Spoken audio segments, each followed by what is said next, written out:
Hey guys, welcome to another video by Djsprc. I wanted to take the time to show you guys basically how to take your tire here and put on your rim and glue it at the same time. Just make sure these sides here on your rim is basically clean and not full of dust and other stuff. Now this is a brand new rim from RPM. It's going to be clean. And if you want to take it even a step further, you could basically clean this with a small file, or even a little bit of sandpaper, just to scuff it up and be able to make the glue stick on it even better. Same thing for the tire too. You could clean it with alcohol or even acetone if you wanted to remove any debris from the mold when it was done at the factory. Now basically you just pop it in. Now to be able to show, I didn't put the foam, but don't forget to make sure your foam's in there too.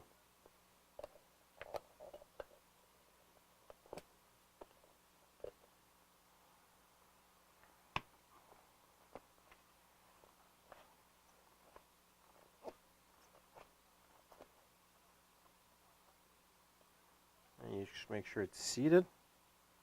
Yeah, it is. Okay. Now what I use is basically, this is Bob Smith. This is super thin, and I do have basically extra thick. Now depending on the application I'm going to use it on, it's going to vary which glue I'll use. Now on this guy here, I'll use the super thin. Now there's two ways you could do it, just like the way it is right now, or you could put a rubber band around it to compress this down to even have a tighter, less spacing in between. And you do want to make sure it's seated correctly. But I won't use the rubber band on this one. Like I said, the rubber band will compress it and make sure these are more tight. Now you're going to uncap your glue. What I do, I put the tire a little bit on a 45 and I let the glue run down, and at the same time I do lift the tire a bit. You don't want to put too much because it might just start leaking. Next thing you know, your rim is full or your tire is full. Now if it does happen, it's not too bad. You could clean it or just leave it the way it is. And I just slowly turn the tire around to a point. Sometimes you'll even see the glue go around. I'm not sure if you guys can see this right now, but there is a bead of glue falling around. And I'm just tilting it at a certain angle to make sure it goes everywhere.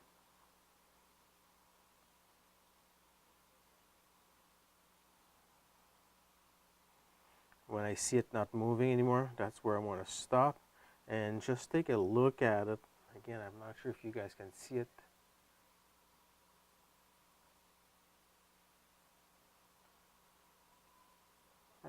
It's gone.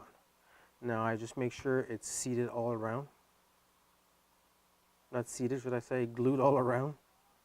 And if it's not, I just go back and add a little bit more.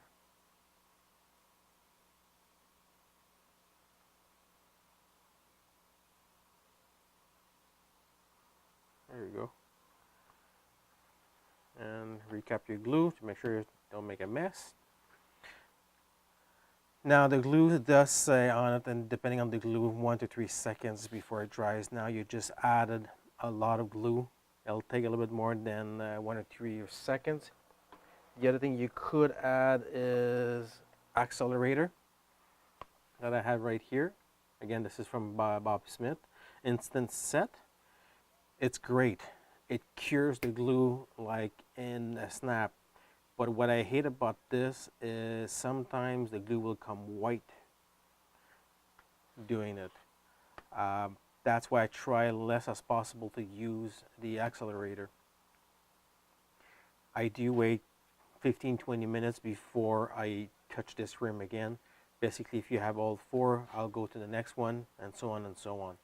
And then once it's glued, I'll flip it around and I'll do the other side the same thing again. And put it aside, leave it for 15-20 minutes, and do the other rims. Now once it's completely dry, what I do, I go back again and I just go around it again. And I try to go a little bit wider to be able to touch the rim. Not as wide I'm doing right now. It's a little bit too wide, but it's still going to work. No.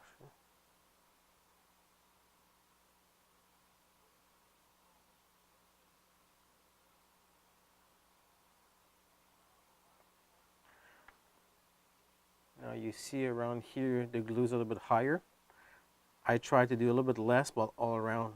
And what it does, it gives a better bond to the tire end and the rim. But besides that, that's the way I do them, guys. And if you have any questions, feel free to ask down below. If you like this video, give it a thumbs up. If you didn't like this video, give it a thumbs down. And don't forget to subscribe to the channel, guys, and take a look at the makeitscalerc. I will post it on the link below, exactly the address on it.